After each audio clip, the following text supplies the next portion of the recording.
I would suggest that if you are looking to lessen the amount of plastic in your life, think about what it is that you're working with on a daily basis. So coffee cups, if you're picking up your coffee or your tea from a store on the way to work, consider bringing a travel mug that you could use over and over again instead. They actually respond very well to it nowadays. They encourage you by giving you a discount a lot of times. Another thing is a reusable water bottle, which you can get it in glass, you can get it in stainless steel, or you can get it in plastic. And even if it is a plastic water bottle, you're still saving enormous numbers of plastic cups everywhere you go, or water bottles. You're still lessening the plastic overall.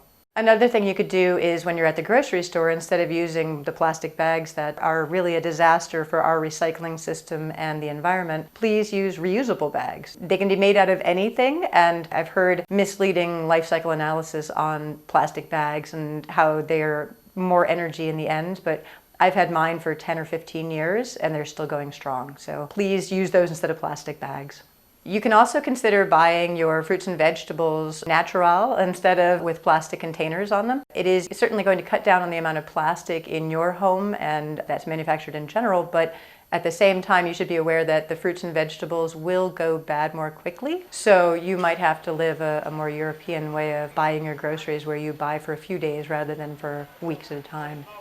You also can cut down on the number of plastic bags that you get for fruits and vegetables by buying mesh bags. They have drawstrings and can be used over and over again. So that way you're not picking up a new plastic bag every time and putting your fruit in plastic just to make it home.